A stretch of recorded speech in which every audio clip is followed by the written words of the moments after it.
I'm Adrienne Giffen, and this is Now You're Talking.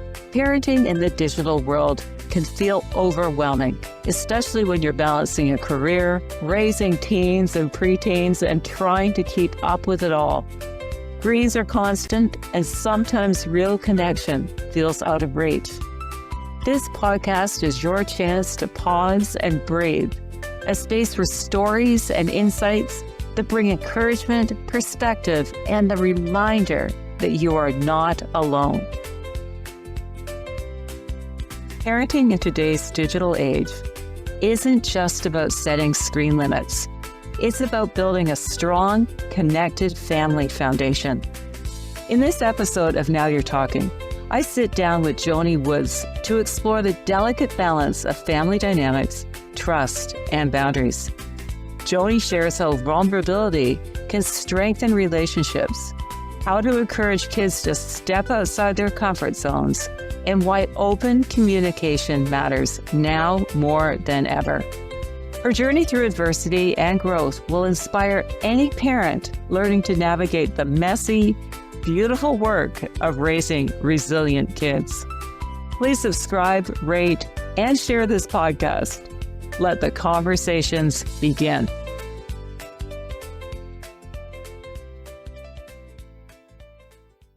So Joni, so great to have you here, and thank you very much for being my guest. Thank you. And I was so interested to hear your perspective. You have a 14-year-old, an 18-year-old, and you're building and growing a business. Plus, you are also marketing a book. So I just wanted to start by asking, how are you doing it all? And how are you navigating the digital era through all this? And how I'm doing it all is honestly a lot of teamwork with me and the kids. They're a part of the team in the sense that, my son and I, he's obviously one of the other drivers in the home. So, rotating who's doing the pickups, who's doing the drop-offs, what his calendar looks like, what my calendar looks like. They are definitely part of the team dynamic to where they want to see all of us succeed, whether it's we're making sure Scarlett, my daughter, gets to her things on time and is enjoying her, high school life, the best possible life possible.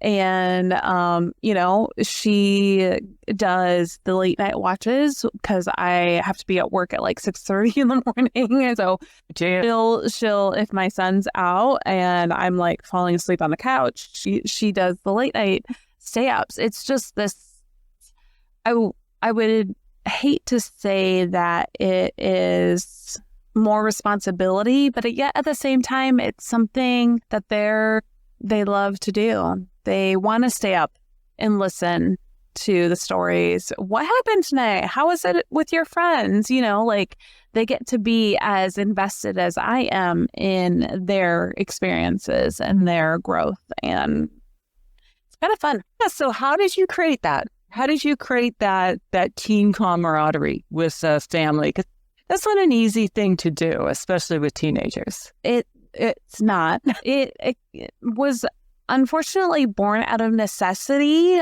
but I appreciate that our relationship, we've built it to a point where it doesn't feel like necessity. It feels like this is a part of just what we get to do for each other, just planning on my daughter, she's going to be part of the homecoming parade. Okay, what does that look like? And how do we get to be a part of that in a way that doesn't feel stifling? Yeah, that's more just, because she didn't want to go. So we're like, her brother and I are like, well, you're going because, it would be easy to be like some teenagers, young adults might be like, well, I'm so excited to go, Mom, you can't come. Whereas my daughter's like, I don't really want to go. And we're like, come on, you want to go. You do. You don't want to miss out on these opportunities. And it just comes from communicating what my son enjoyed during his high school years, what I enjoyed during my high school years, and then just reminding her that we get one life. We get one life to enjoy, and we get one life to celebrate, and we get one life to just be a part of. And why wouldn't we want to celebrate you and what you're doing and join you in that? And it's a little bit of arm twisting and a little bit of like having fun. Well, so you, instead of being stifling, you're supportive. But I'd be interested to know what's holding Scarlett back. And are you encouraging to get her out of her comfort zone, or like what is holding her back? It's always, teenagers are very complex, or young humans, so it can be like we all are. Yeah, I call them. Yeah, they're your little adults that you're trying to be like, hey, listen, this is the future. And in this particular situation, she just wanted to go and have fun with her friends, but her team was calling on her to participate and walk in the parade. And it was just a reminder of, we only have so many opportunities. And you can say no, 100% you can say no. I will support you, whatever. But when we have the opportunities to say yes, why not? Because when opportunities come, you have yes or no, but it's how many opportunities do you actually get is kind of the big question. Yes. It sounds to me that in your family, you have a real open conversation, sort of continual dialogue. That also doesn't happen in every family. So how did you create that? Was that a conscious decision? Are there any tips and tricks that you can share with other parents? That was born out of necessity. Unfortunately, because of the divorce between my ex-husband and I, we started a lot of open dialogue. For me, I thought it was working until I discovered it wasn't. And then I was like, oh, okay, there's some things that aren't being shared, and they were only being shared out of necessity. Suddenly it was becoming a problem, trauma happening, and there were situations happening, and it was like, what's going on? And yes, they felt the safe space, but it took them time and practice to open up in this safe space before they suddenly felt it was safe. So, having those hard talks in that safe space meant you could have more of them. We just snowballed, kept doing it. Yes. Hard conversation, safe space, hard conversation, safe space, hard conversation, safe space. But that also included me. Like, it literally happened a couple of days ago. Our family, unfortunately, has gone through more traumatic experiences than I would prefer. And I spent several minutes at the high school looking for my daughter, and I was scared because I didn't know where she was. And after finally finding her and getting her in the car and just being like, I'm stressed out, and I said, do you know why I'm stressed out? And she assumed something else, like I was just being a mom. And I was like, I am, but I need you to understand that I'm stressed out, not because I want to be authoritative or anything like that, but because you're my daughter and I couldn't find you, and not finding you scared me. So like tears down my eyes. So it involved a level of vulnerability with me as well. I had to tell her my fears. My fear was that I couldn't find you.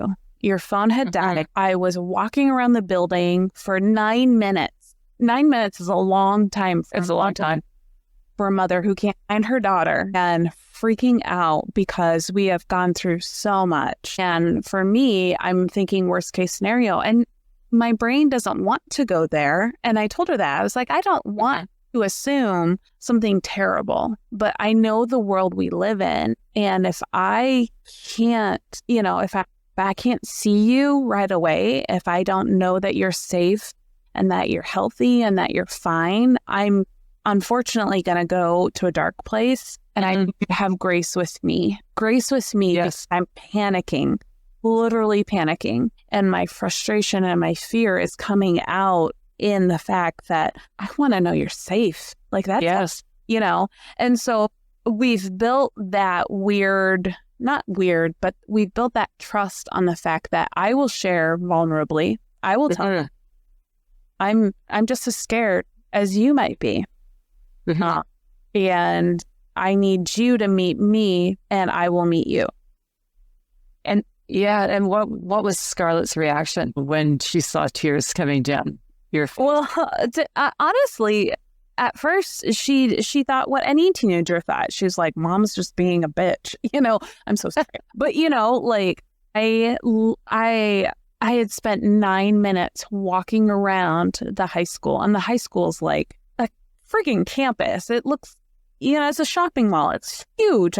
It's a mini city full of hormonal teenagers. To another place looking for my daughter. And I mean, at this point, I'm ready to start screaming, being like, "Where are you?" Because her phone had died. I didn't know, panic is just, all of it. And she finally saw me because I went to one location. She was like, "I'm here." And I was like, "Okay, let's go." Let's walk to the car. And it's like mom silent treatment. And I'm not trying to be like that. It's like, I'm really not. That is not my goal. But I was trying to not freak out.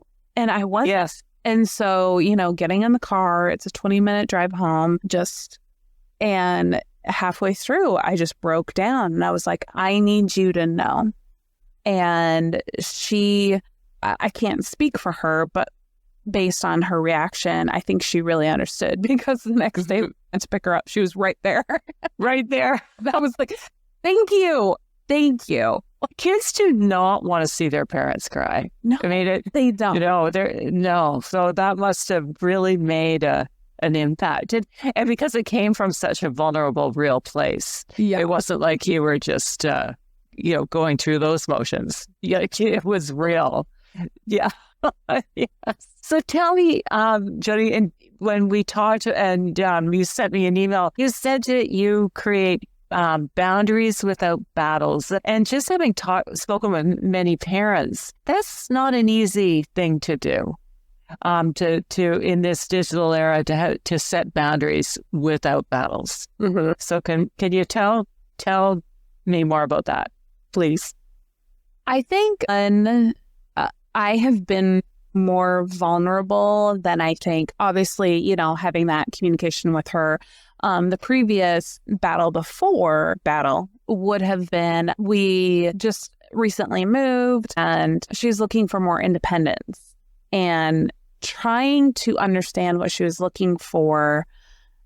We had a long conversation. And she essentially, and I appreciated this, and I was so glad that she said it. She's like, "I want my own Apple ID." And I was like, out of everything that was happening, she said, essentially came down to, "I want my own Apple ID so that I can share with you the pictures from camp and you don't get to see them first. I get to show them to you." And I said, So how did she deal with that? Well, I had to see, I got it.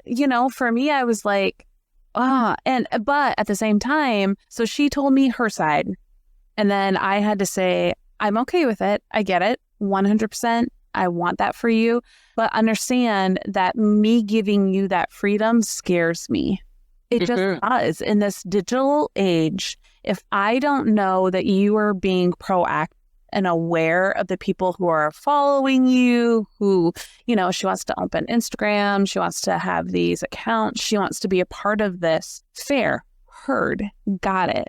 But if you go into it blind, then I can't let go of the reins. And so I had to have those conversations. And I don't want to paint a scary world out there, because I don't believe that it's necessarily happening for everyone, but it does happen. It just does. And so I have to, in a way, mind her that she's my baby girl, and if I'm giving you this freedom because I trust you, then I also want you to recognize what that means to me.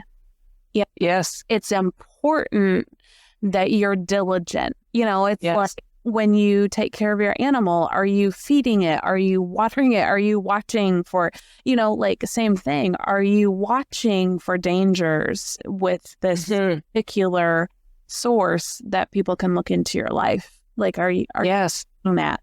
And it's trying to find that balance of not scaring them, but making them aware. And that's a delicate balancing act, because at 14, your daughter doesn't know what she doesn't know. I mean, even at my age, like none of us really, it's such a changing world now. And things are happening all the time. I mean, how can anybody at any age have the answers to what lies ahead? But you're right. Like, you don't want to live in such fear and then impart that fear on Scarlett either. So it's very challenging. So what was the end result of that conversation? Thankfully, I don't know if it's thankful, but the ability for her to like, it didn't come easy. So there were lots of challenges and obstacles for her to get her own Apple ID, for her to make an Instagram. So recognizing that it was challenging to happen meant that we could talk through, well, what does that mean? Does that mean someone has your name? Like, what does that look like? And not in a bad or weird way, but just like, there's lots of people out there in the world, and making sure that you know who you are and that you're inviting the people that you want to. And it was nice because having the privacy settings on even Instagram, there were people who were coming in. She was like, this is weird. And I was like, time out, like, let's make sure it's not a bot. Let's make sure it's not this, it's not that. It's not something that we don't want to invite into your space. So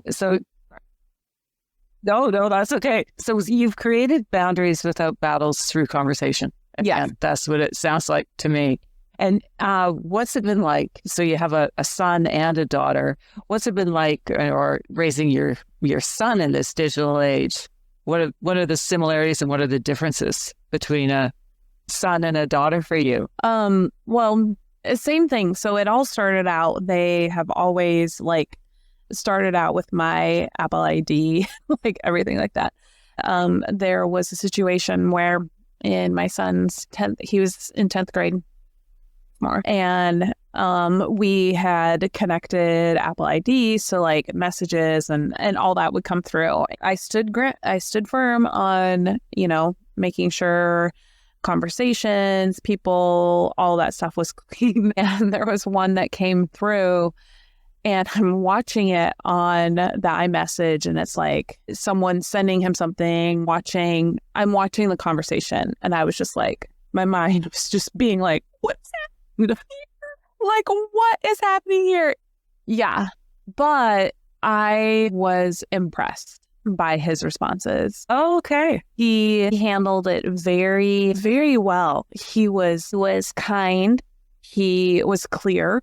He had dignity, and he treated the other person with respect. And I was like, okay, well, one, we're going to talk about what the conversation, the topics that were being addressed in here. I'm like, we're going to talk about that. Yes. But I trust you. In that moment that I shouldn't have seen, because it kind of felt like I was reading a journal that I wasn't supposed to read. But at the same time, that's part of my responsibility as a parent, is to just be there. I stepped aside. I could have freaked out. I did freak out. I was just, I was going to say, there was a mini freak out, I'm sure. Mini freak out. And I was like, what is happening here? But I watched him handle it so well. And I was very impressed and proud of him. And so, at that point, like, can I get my own thing? And I was like, yeah, I really, he showed you that he was mature enough, to handle the big responsibility that it is. Mm-hmm. Well, Oh, that's great. And then for you and he to have that conversation after, that's quite empowering for your son, Yeah. I would imagine. Yeah. And it was a difficult evening. I had to not only admit to the fact that, hey, listen, I saw this, like, Yes. it's one of those things. It's like, I don't want to say I'm spying on you because I wasn't spying on you. It literally just popped up like, on the thing. I just like, but to watch it and to be able to see that he responded just so, I was proud of him. I was really proud of him because he did well. Oh, that's great. And so tell me, that's terrific. And that was probably and he knew you had access Yes. at that point. So it was no surprise. It wasn't like you were watching without his knowledge. He knew that. So it also builds trust. Tell me about leadership tools that you use at home when you're raising your children. I use a lot of what I would like to see me be handled with. So when I'm super upset and I need to put myself in a timeout, I'll do it. Like, I'm like, I need a timeout. Just leave me alone. Yeah. Yeah. Because if I'm react, then I'm not going to be the person that I want my kids to be. So if I'm super frustrated or angry or anything like that, I try to model those behaviors. Now, I'm not perfect at it by any means, but I know that if I'm super frustrated about something, I try to be as open in the beginning of the conversation, and I'll be like, I just need a timeout. Like, I'll shut my door. If my door is shut, then the kids know, don't come talk to mom. Like, she needs a minute. She needs a minute. Closed door policy. Sometimes door policy. Do not come talk to me. Which is great because that shows your human side too.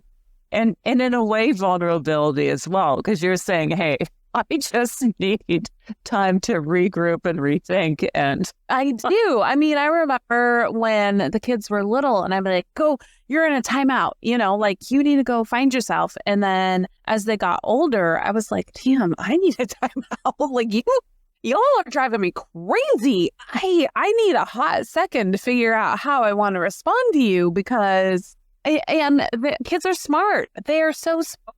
I'm like, brilliant. They brilliant out to you in a way that you're like, oh, did I do that? They know us better than we know ourselves. Yeah. And they can wear us down like no other. It's quite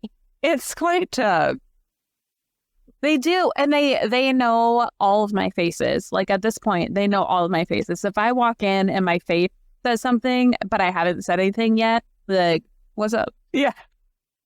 I know. And I had time to process what my face is saying. Stop it.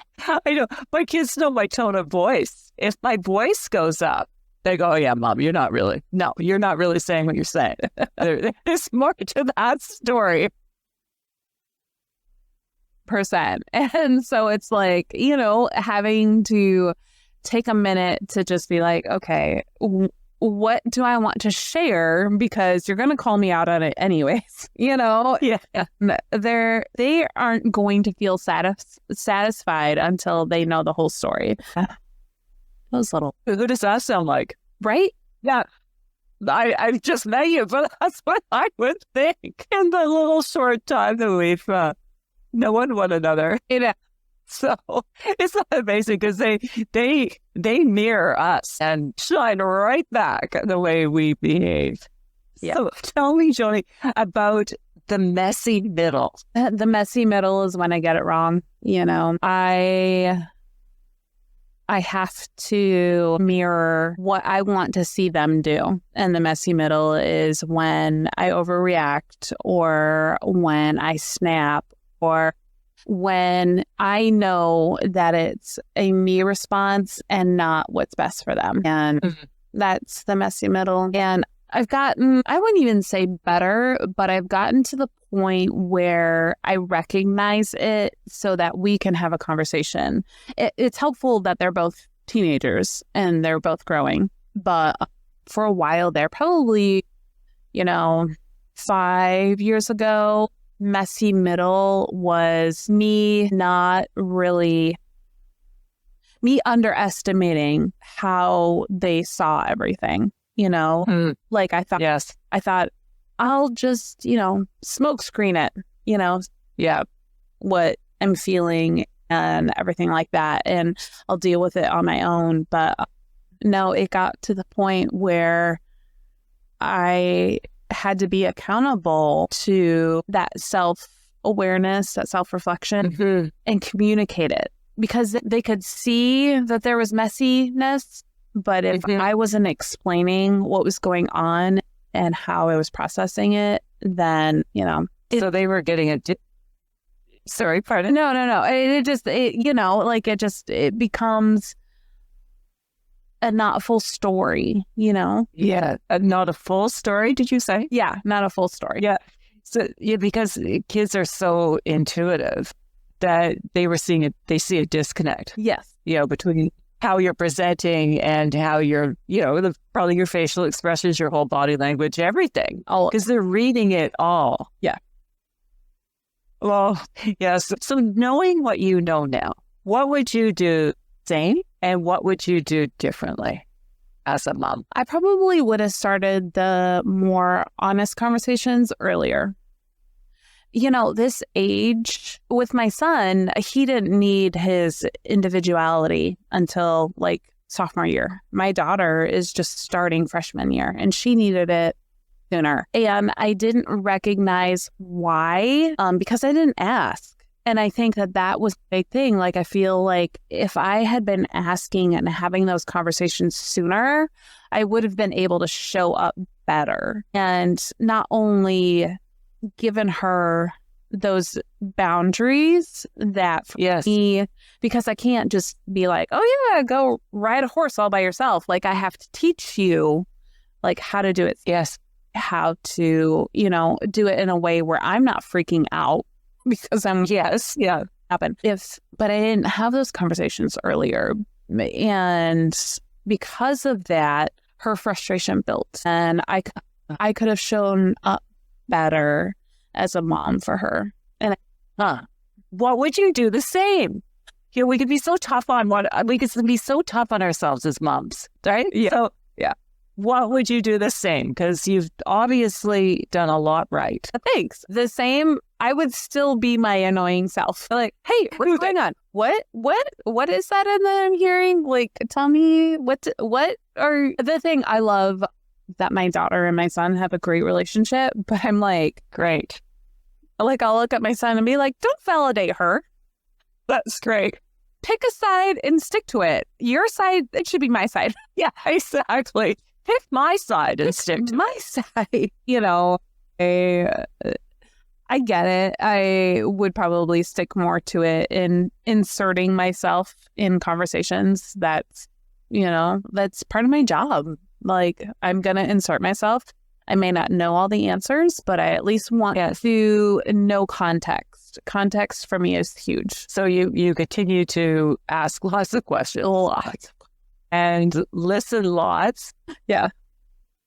And whether you like the answer or not. And because there's some answers that are horrifying. Yes. Aren't they? 100%. They're terrible. I know. Just on one level, you go, why did I ask that? But on the other hand, you're going, thank goodness I did. Well, and I think asking questions is so important because we were talking about this with the kids and I were talking about this the other day. It was like the words, even the dialect, the things that they when they say something's bad or something's good, I'm like, what is it? Is it bad or is it good? Everything is so different. Something's cool. I can't even think about it right now. But all the words change. All the words, they're saying something's sick and that means good. I don't get it. And now it's changing even more.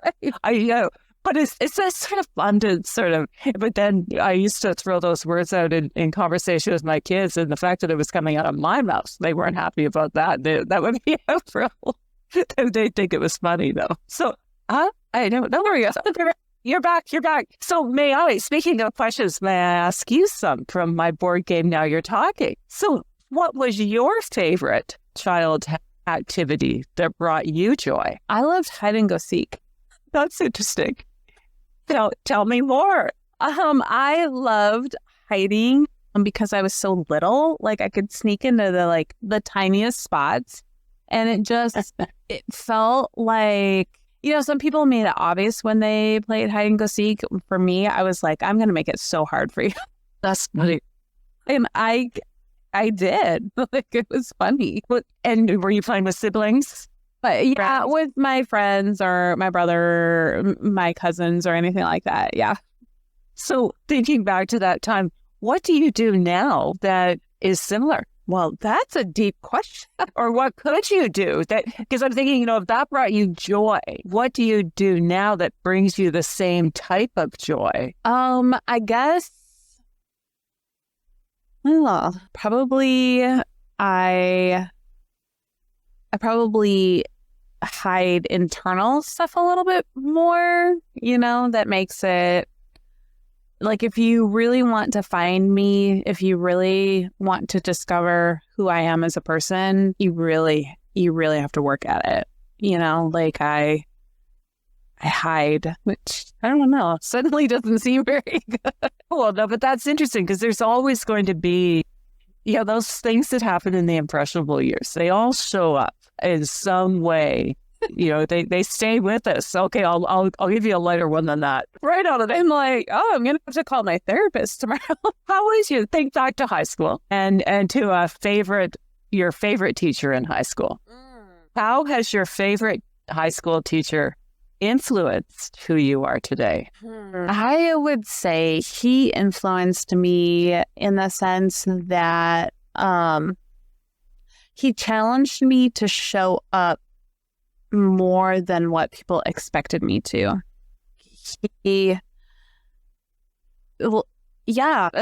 think that was it. And when I did, I exceeded, not in a bad way, but like he was impressed by the level that I rose to. And I loved that. Like, it was just, thank you. Because I didn't see it in me. And having someone encourage that was just like, okay, all right. Like, there's a level that you can rise to when someone really believes in you. And it was awesome. Wow. It was awesome. Yes. So what was this teacher's name? I always love it when you can remember. I don't know, but he taught pardon? History. He was my history high school. History. Oh, okay. That's what you'll remember his name after. Well, what that says to me, he didn't let you hide. Fair. Yeah, he didn't. Which is actually connected to your first. Yeah. Wow. So he saw the true you and didn't let you get away with that. What do you know about yourself that is, and because we've talked a little bit about this, that is a direct result of adversity? If I had to pick one thing, it's that I will always come back. It may take me a minute. I may need to lay in bed for a day, 2, 3, 4, but I come back. You come back. You come back. Yeah. And when you come back, are you transformed a little? Or, over 4 days, that's not very long with adversity. Like, that's just, you're just putting one foot in front of the other at that point. But when you get through to the other side of adversity, how has adversity, this isn't in my game, but how has adversity transformed you? I have several tattoos, and my favorite one is my phoenix. She's on my arm, and it just feels like every time you go through something that just sets you on fire, whether good or bad, you're on fire and you're reborn. Yeah, you're always different on the other side. And sometimes the steps to get there are a little slower. The most recent transformation, that's taken me 6 months to get through, because I lost a lot of faith in what I thought I believed, but slowly, making sure I held on to what I believed to be true really got me through. And it just, me at the end of the day. Yes. And probably connected you to more closely to who you really are. Yeah. That's probably. Yes, yeah. Adversity is never easy, but it can shine a light on so many things, and often things that we've been afraid of, or becoming all of who we can be. Yeah. Yeah. For parents and moms, but parents, moms and dads who are listening to this, what words of wisdom do you have that you could share with other parents? I would definitely say, let them see you struggle. Our family has seen its fair share. In 2020, my ex-husband passed away, and that was really difficult. We moved 400 miles away from our previous home. Both my parents have passed. Our house burned down. Oh my goodness, Joni. All of these traumatic experiences meant that I couldn't, there's no way to stand and pretend that I had it all figured out. The thing that for me got me through it was I was being the most authentic version of myself in the hardship, but then also, I'm releasing a book that hopefully goes live in a week, and we'll see how that goes. And yeah, I'm scared. I'm scared that it's not going to go well. And I get to communicate that, like they see me in my most vulnerable. They in my most strong. They see me, we're not homeless, like I've figured it out, but it's been a long, hard journey, and yeah, you can do it. I would rather them know that now, watching me, so that when they've faced their obstacles, they don't have to question whether they can, because they I've seen it. Someone can go through it, because some kids, they just don't realize, they're playing in their bubble, and that's beautiful. I love that for them. But when adversity comes, they don't recognize what it took for their parents to walk through that. Right. You're modeling resilience every day, and your kids will see that. They're watching, and they're seeing that you keep getting up and you keep showing up.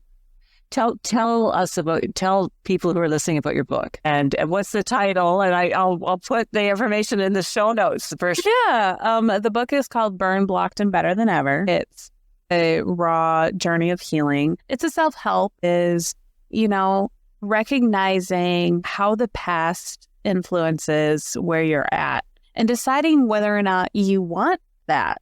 Like I could be a very bitter woman. I just choose not to. Like, I don't want my past to define me.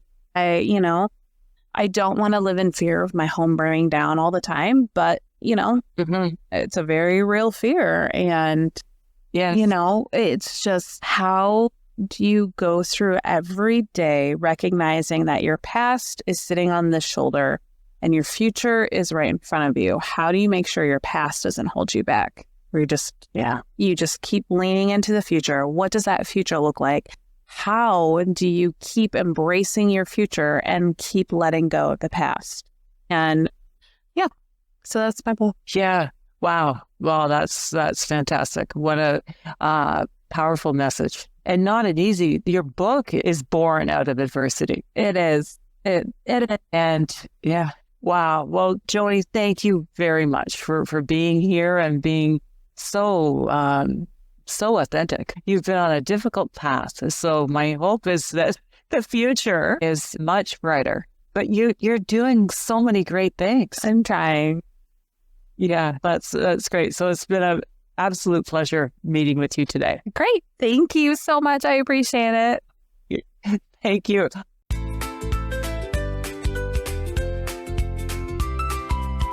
If Joni's story encouraged you to lead your family with trust, communication, and courage, please share this episode with a friend who's walking the same parenting path. Remember to follow Now You're Talking wherever you listen to podcasts, so together we can keep exploring the art of building stronger families in a fast-changing, screen-filled world. You've been listening to Now You're Talking. Parenting with a busy career while guiding kids through the lure of screens isn't easy, but meaningful connection is always worth it. Take a moment to start a conversation with someone you care about. It could be the highlight of their day. Until next time, let the conversations begin.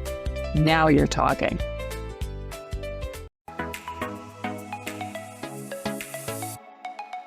I'm Michelle Abraham, and we are honored to have Adrienne Giffen's Now You're Talking podcast on our High Vibe Podcast Network. For more high vibe shows like hers, head on over to highvibepodcastnetwork.com and grab your free gift from our gift vault from all of our hosts. Until then, stay high vibe.